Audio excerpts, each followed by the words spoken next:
क्या बात है, क्या बात है। बहुत सुंदर, बहुत सुंदर।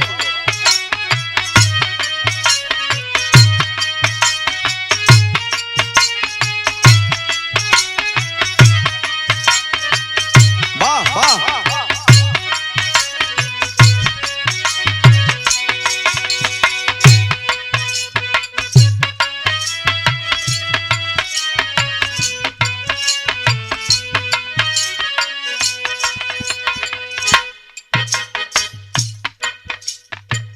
मास्टर वह गीत बजा दे।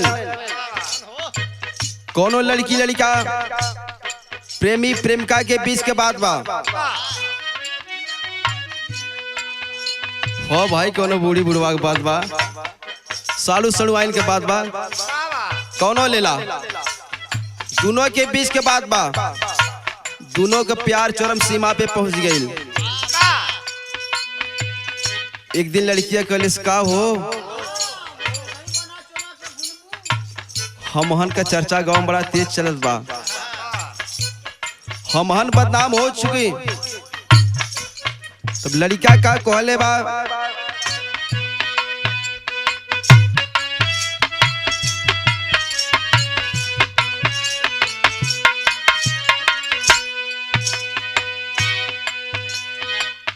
सुन पगली रे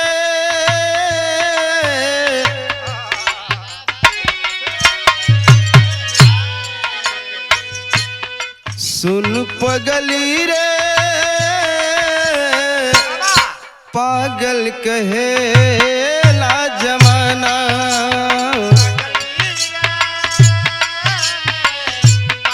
क्या बात है, क्या बात है।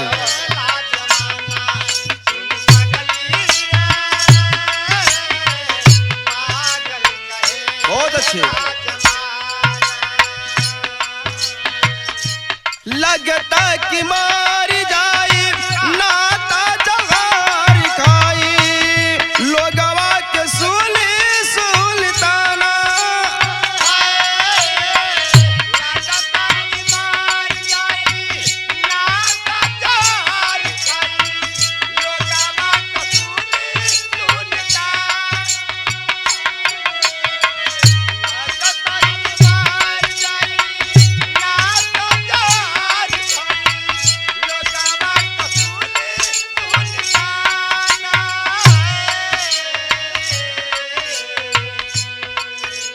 लगता कि मार जाई नाता जहार खाई, लोगवा के सुली सुल्ताना है।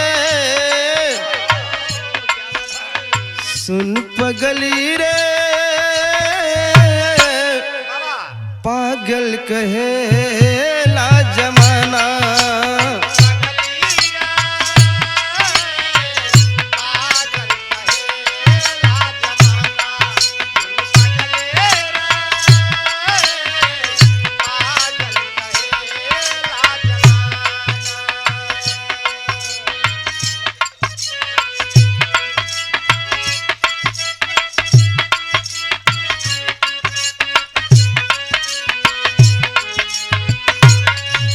वाह वाह।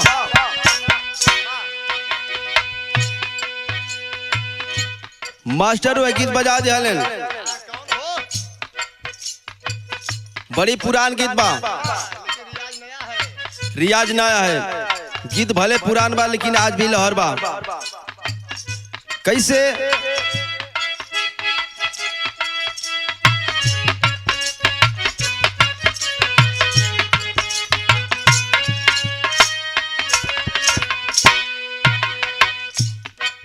और अंगने में फूले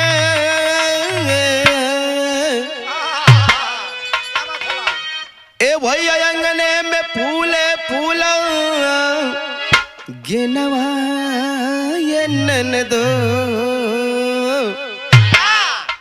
और अंगने में फूले फूला गेनवा ये ननदो, बजला बधैया दुआरा पे।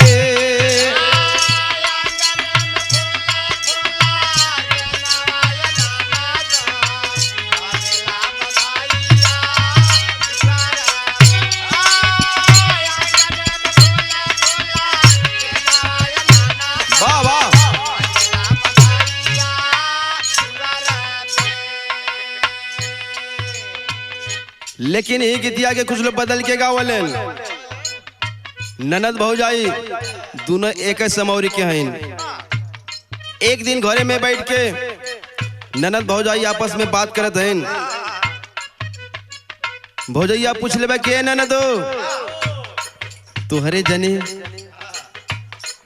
कैसे कैसे का करे ले। ननदिया बतात बा ए भौजी हमार मर्दा तो बड़ा खतरनाक बा, चौका छक्का बड़ा तेज मारला रे, जितना खियाई न उससे ज्यादा निकाल ले। ए भौजी हमार तो पूछ ले लू लेकिन आपन ना बतैलू। भौजैया बता के ननदो तुहार भैया तो तुहरों से बड़ा जाना माना लेन, जब से हम ना खाइला तब से ना खा लेन। ई बतिया दोनों आपस में बतियावत हैं, लेकिन ई बतिया के पड़ोस के मेहरारू सुनत रहल। जब सुन के का कहले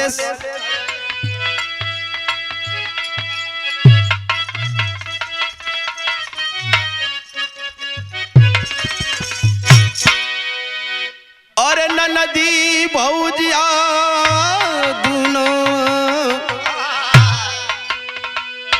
ए भैया ननदी भौजिया दोनों एक समौरिया दुनहु कपिया पर देसिया हो।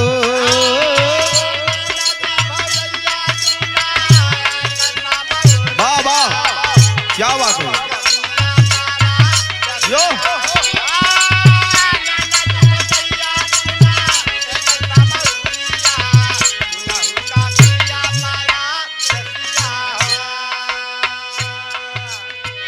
इत धुन तरा न रहा, लेकिन ए भैया कहानी उस समय के दिहल गई जौना समय राजा हरिश्चंद्र अपने सत्य वचन पर सत्य के राह पर कालू डोम के घरे बिक गए। पूरी राजपाट पूरी राजमहल छोड़ देने अपने सत्यता पे जाके कालू डोम के घरे पानी भरत हुए, उनका कार्य काज करत हुए। ने बाबू वो समय लड़का रोहित माई से कहता के माई बाबू तो चल गए, जौने बेटवा के दुलार प्यार से पाल के इतना बड़ा कैलेन, आजू बाबू से दूरी बन गई। माई कैसे जियल जाई, कैसे भाव भैया।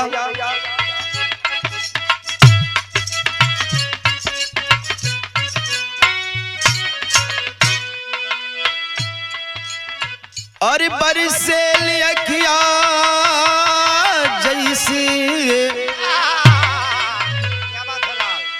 और बरसे लिया जैसे अरे बरसे सवनवा छूट गई घरवा दुअरवा हो।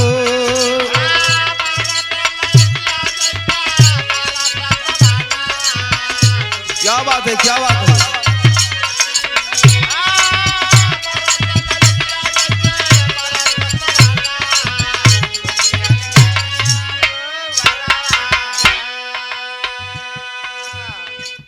और का कलन अंतराम भाव दिया गए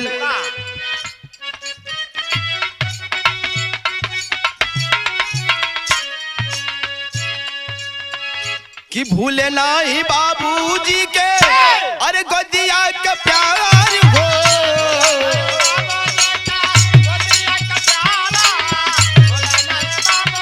बहुत अच्छे।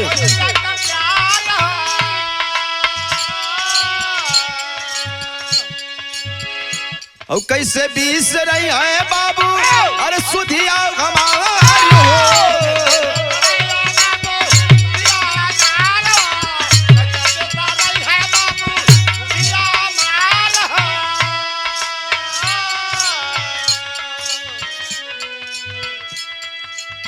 अरे दिहलू निकाहे हमके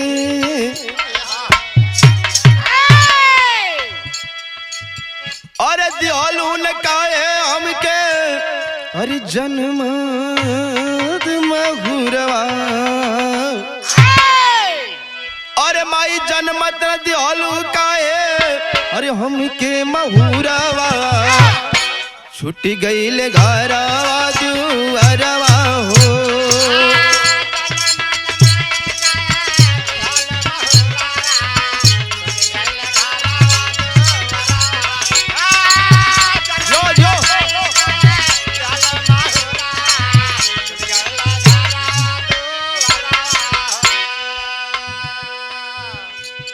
बेटवा माई के आंचल में जाके रो रो के कहता है माई आज जौने बेटवा के बाबू पाल पोस के बड़ा के लेन माई आज वो बाबू से दूरी बन गई।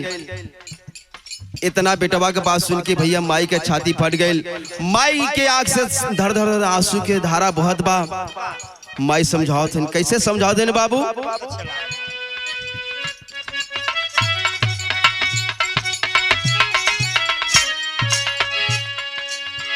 कि रोवे तारावती रानी अरे बरसे नया नावा।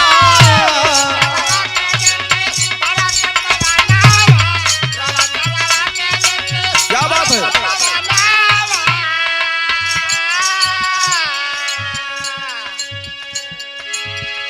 लेकिन बाबू बिछुड़ ले बेटा अरे बाबू बिछुड़ ले बेटा माई तोहरा संगावा।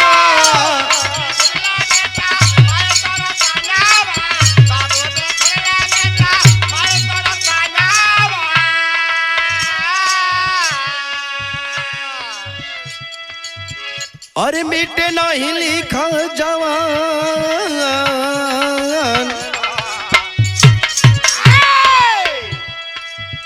ए भैया मिटे नहीं लिखा जवान हर किस्म लरवा छुट्टी गईल घरवा दुअरवा हो।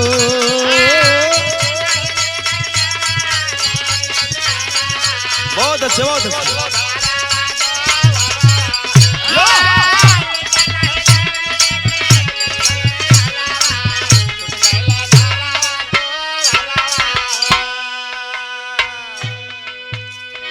देखे भैया माई समझाती कि बेटा बाबू चल गए लेकिन माई तोरे संगे बा कोनो चीज के दिक्कत उक्कत आई हुई ना।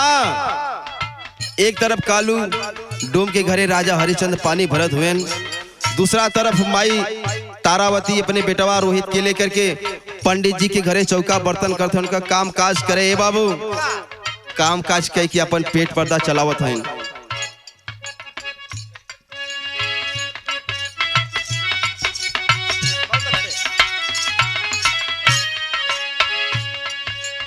कि पंडित जी के घरवा चौका बर्तन कर रानिया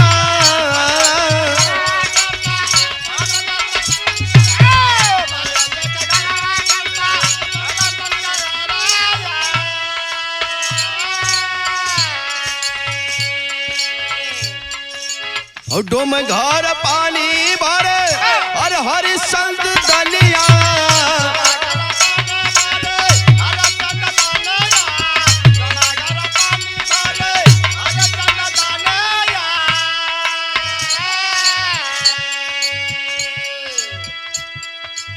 अरे हरा विधि का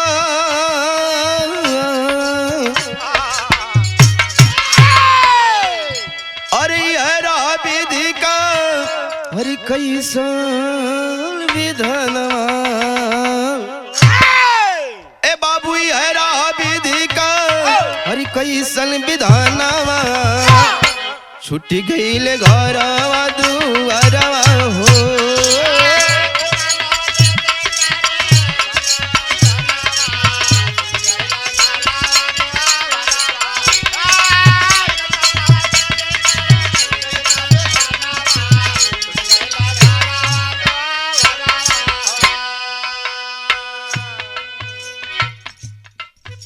पंडित जी के घरे चौका बर्तन करत हैं उनका काज कार्य करे। लेकिन देखे एक दिन भइल का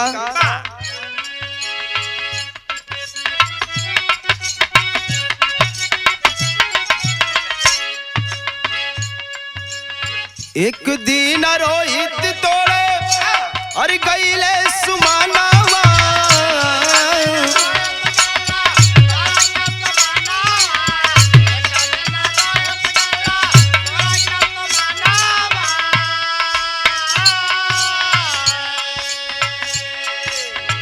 और डस लिया सांप रोहित, अरे डस लिया सांप रोहित तजले परनवा।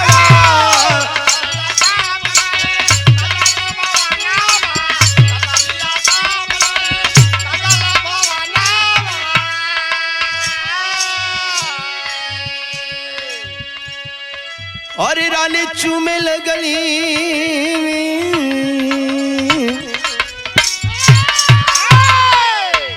ए बाबू रानी चूमे लगली देख के लाल का यधारवा, छुट्टी गई घरवा दुआरवा हो।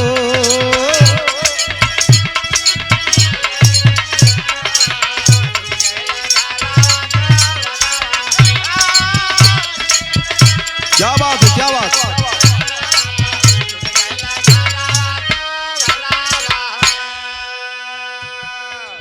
सुबह के बेला बाए भैया रोहित गए वही बगिया में फूल तोड़े पंडित जी की पूजा करे खातिर। सुबह के बेला बा पैरवा से सांप दबाइल ना बाबू, आखिरकार देखे पैरवा में सांप डस ले ले। रोहित दौड़ के उलेन कले ए माई ए माई ए माई, मालूम ना काए माई बगिया में हमें काट ले ले। इतना कह के मुँह से गाज आवे लगले बाबू। माई मुहुआ के गजवा के पोछत है न रोवत है, नाक से नौ नौ धार बहता, छच्छा धार बहता। ए भगवान अब कितना गजब गिरई बा। इतने सोचते हैं तब आखिरकार रोहित गिर गए। माई बेटवा के टोट टावत है, लेकिन अब प्राण दुनिया शरीर से निकल गई। अब इस शरीर में प्राण नहीं है बाबू। माई बेटवा के लिपट के रोए लगे। पल्ले में रुपया पैसा ना बा, सिर्फ जो शरीर पे साड़ी है बस वही वसन है। आखिरकार कैलिन का आधी साड़ी से अपन तन तो पलिन और आधी साड़ी से बेटवा के उड़ाए के कान्हे पे लेके वही और चलने की जहाँ राजा हरिश्चंद्र डोम के घरे पानी भरत हुई। बाबू कैसे चलिन?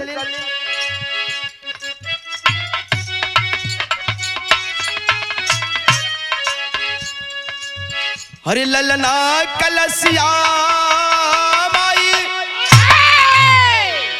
अब ललना कलसिया माई, अरे गोदी में उठावाली।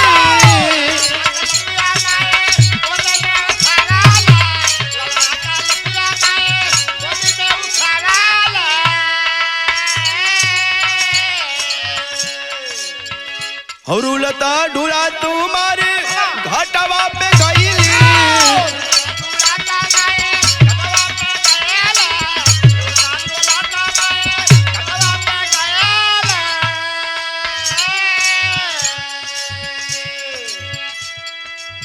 अरे जहाँ राजा खड़ा रहले,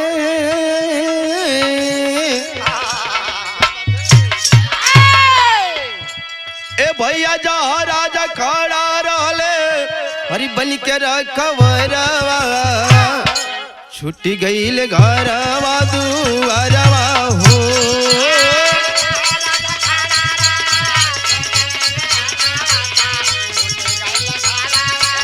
वाह वाह।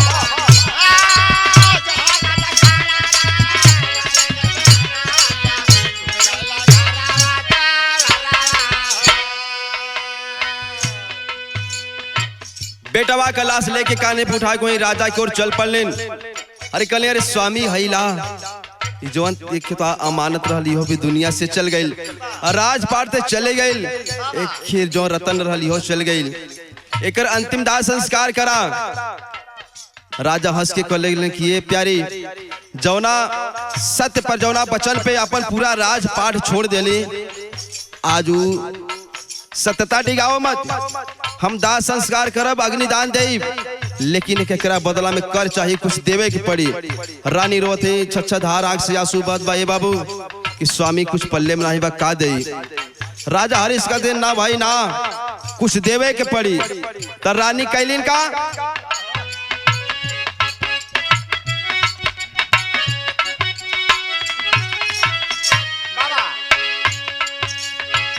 अरे सुनता बचान रलिया,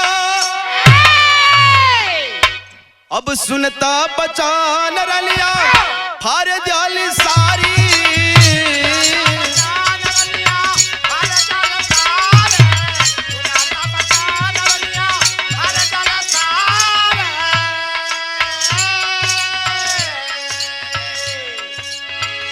भक्त हितकारी प्रगट भइले चक्रधारी।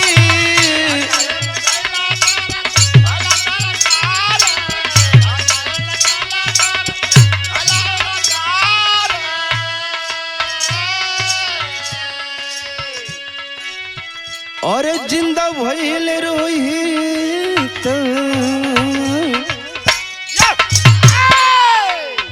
और जिंदा भइले रोहित डगमा गाइल इंद्र सनवा। और जिंदा भइले रोहित डगमा गाइल इंद्र सनवा।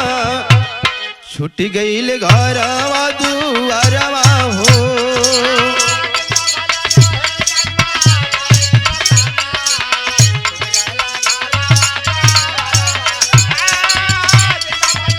क्या बात है, क्या बात है।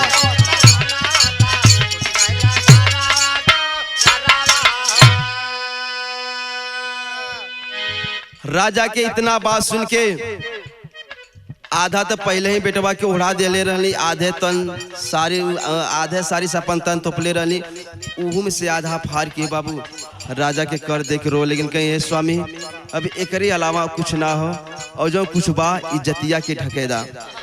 आय हाय, इतना कठिन परिश्रम, इतना कठिन परीक्षा लेला के बाद भगवान साक्षात दर्शन देते हैं। बोले अरे आए राजा हरिश्चंद्र, आज मैं तेरे सत्यता पे, मैं तेरे सत्य वचन पर प्रसन्न हूँ, जो मांगना हो आज मांग लो। राजा हरिश्चंद्र हाथ जोड़ के खड़ा हो गए कि हे प्रभु, ऐ मालिक, कुछ ना चाहिए, रुपया पैसा धन दौलत सब यही रह जाई, जवन साथे चाहिए बस वह दे दा। जौना सत्यता पर आज तक कभी हम डिगली ना, वह मांगिला कि यह सत्यता, यह सद्भाव अंतिम सांस तक बरकरार रहे, इसमें कोई दाग ना लगे। ए बाबू, आखिरकार राजा हरिश्चंद्र, तारावती और रोहित को मुक्ति मिल जाती है। लेकिन गुरु घराने के परिचय बाबू,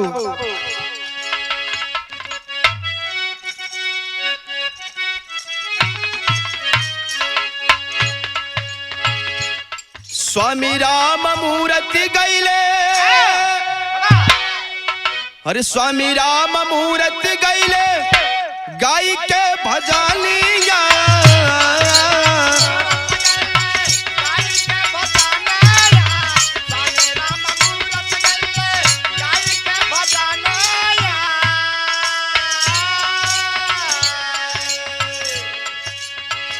बिगड़ सीताराम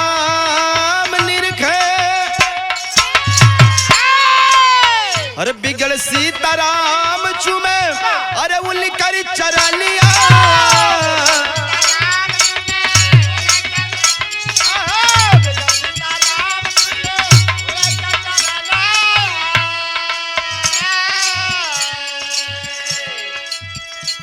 और सूरज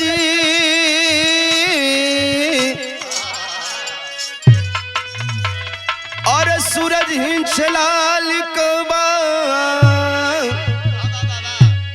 अब सूरज हिंचलाल कबा, सत्यवादी गनवा। छुट गईल घरवा दुआ